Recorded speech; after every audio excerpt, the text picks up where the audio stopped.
ini. 27 Februari 380 Masehi baru ada dalam nama Bapa dan Putra dan Roh Kudus Trinitas. Amin. Baru ada. Keputusan ini namanya Edict Thessalonica atau Cunctos Populos, keluarnya tanggal 27 Februari jam 3 sore tahun 380 Masehi, yang bikin namanya Kaisar Theodosius.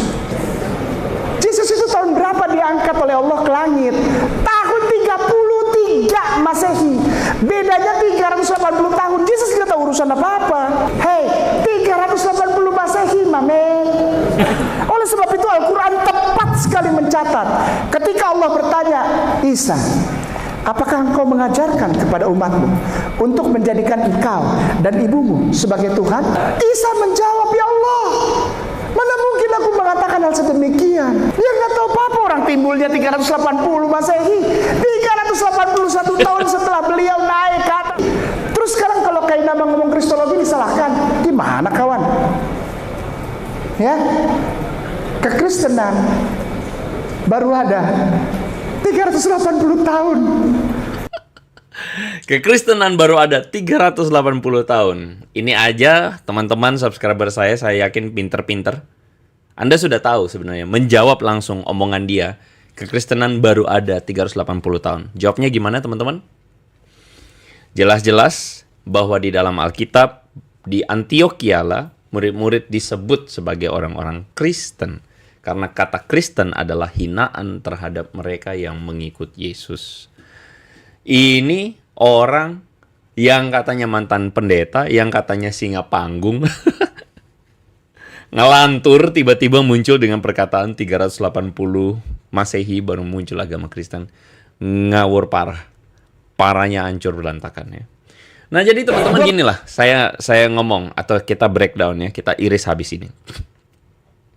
Alur argumentasi dari Kainama ini adalah dia mengatakan bahwa Trinitas, Bapa, Putra, dan Roh Kudus itu baru ditemukan tahun 380 Masehi oleh Kaisar Theodosius. Ya, dia menunjukkan Edict of Thessalonica tadi.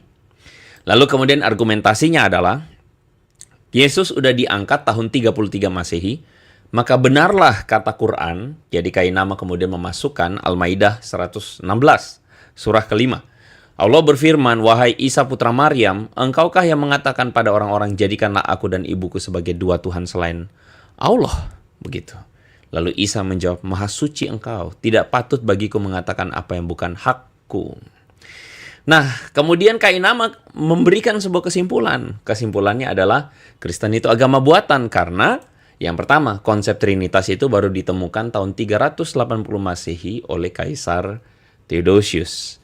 Dan tentu saja kesimpulan kedua adalah Yesus tidak kenal agama Kristen karena sudah diangkat oleh Allah Subhanahu wa Ta'ala sesuai kesaksian Quran. Misalnya di dalam surah yang kelima ayat 116 tadi. Nah, kita mulai dengan sebuah pertanyaan. Bagaimana mungkin seorang mantan pendeta yang katanya singa mimbar bilang bahwa konsep Trinitas itu baru ditemukan oleh seorang kaisar bernama Theodosius tahun 380. Waduh, celaka banget. Ini kalau ada orang yang sampai bilang begini, ini tuh ngawur. Ngawur sengawur-ngawurnya. Karena pendeta dimanapun itu tahu bahwa konsep Trinitas itu sudah ada sejak abad pertama. Paling mudahnya adalah Tuhan Yesus sendiri yang bilang bahwa di dalam Matius 28 ayat 19, pergilah jadikan semua bangsa muridku, baptislah mereka dalam nama Bapa dan Anak dan Roh Kudus. Ini formula Trinitas dan sudah muncul di dalam Matius pasal 28 ayat 19. Yang pasti adalah tidak ada varian tekstual atau tekstual varian dari manuskrip Matius pasal 28 ayat 19 ini. Jadi tidak ada perbedaan. Jadi itu adalah sesuatu yang tidak bisa dipertentangkan. Bahwa sejak abad pertama dari perjanjian baru sendiri, entahkah penulis Matius, Markus, Lukas, dan tentu saja Yohanes, bisa kita temukan bahwa sudah ada yang namanya formula Bapa, Putra, dan Roh Kudus. Itu sudah ada sejak abad yang pertama. Nah, saya tunjukkan kepada teman-teman yang mau belajar bahwa di dalam tulisan bapak-bapak gereja pun sudah ada yang namanya formula Bapa, Putra, Roh Kudus. Misalnya dalam tulisan sebuah kitab bernama Kitab Didache. Dalam kitab Didache ini diperkirakan ini berasal dari akhir abad pertama sampai pertengahan abad kedua. Ada sebuah tulisan dengan jelas mengatakan baptize in running water in the name of the Father and the Son and of the Holy Spirit. Jadi sudah ada formulasi Bapa, Putra, dan Roh Kudus dari tulisan di luar Alkitab bahkan oleh Bapak Gereja. Misalnya juga dalam tulisan Apologi dari Justinus Martyr, itu tahun 155 Masehi, pertengahan abad kedua. Dikatakan for they then receive washing in water in the name of God, the Father and Master of all and our Savior Jesus Christ and of the Holy Spirit. Jadi formula Bapa, Putra, dan Roh Kudus itu sudah ada dalam tulisan Justinus Martyr, ya, tahun 155 Masehi. Misalnya lagi dalam tulisan Irenaeus, Against Heresies, akhir abad yang kedua. Dia menuliskan baptizing them in the name of the Father and the Son and the Holy Spirit. Sudah ada formula trinitariannya.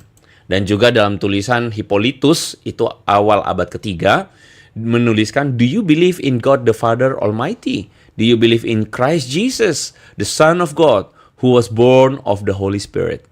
Jadi sudah ada 3 tulisan. Sudah ada tulisan-tulisan tentang Trinitarian, Bapa, Putra, dan Roh Kudus dalam tulisan Bapak-Bapak Gereja. Jadi Kainama itu salah besar. Salah besar ketika dia mengatakan bahwa Trinitarian itu atau Trinitas itu baru mulai muncul di tahun 380. Itu ngawur sekali. Lagi pula, Kainama menggunakan Wikipedia sebagai dasar Google kosong lah, begitu kan ya. Dia kemudian menuliskan Kaisar Theodosius itu mengeluarkan Edik Tesalonika. Dan Kainama mendasarkan kajiannya dari sebuah potongan dari Edik Tesalonika tersebut. Jadi saya langsung berikan terjemahannya dari bahasa Latin, teman-teman ya. Jadi let us believe in the one deity of the Father and the Son and of the Holy Spirit in equal majesty and in a holy Trinity. Jadi Kainama itu kemudian mengatakan bahwa inilah bukti bahwa Trinitas itu diciptakan di tahun 380 karena langsung dia penggal dari Edik Tesalonika.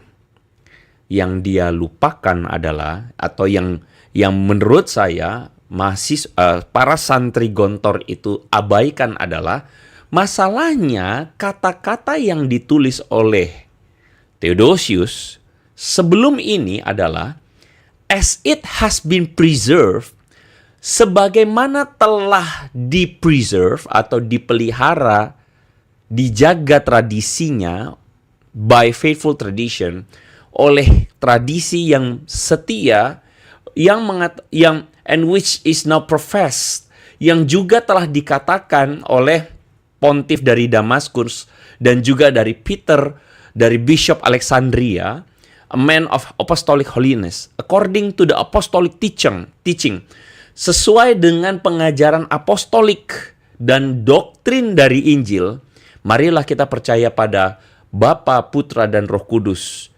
dalam kesatuan Trinitas yang kudus. Ini loh, Theodosius sendiri menuliskan bahwa Trinitas ini diturunkan turun-temurun oleh para rasul, kesaksian atau pengajaran apostolik. Nah, jadi ini sudah jelas-jelas di situ dituliskan bahwa Theodosius dalam artikel yang sama, dalam tulisan yang sama, menyatakan bahwa ini adalah tulisan para rasul atau pengajaran para rasul yang diturunkan turun-temurun. Bagaimana mungkin Kainama mengatakan bahwa baru mulai muncul di tahun 380? Ngawurnya luar biasa.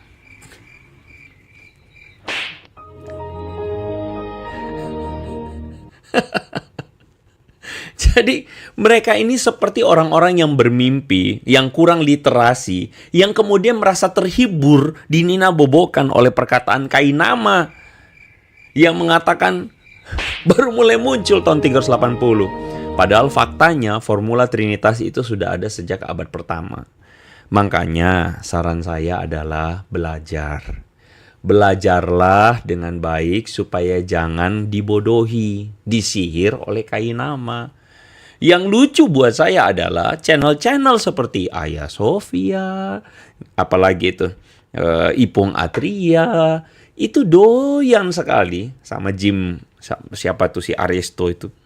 Doyan sekali pakai kainama yang jelas-jelas membodohi orang-orang dengan data-data yang dicomot-comot asal-asalan, terus kemudian ngawur-ngawur. Ketika dia mengatakan konsep Trinitas ditemukan Theodosius di tahun 380, it's totally wrong. Benar-benar ngawur dan salah.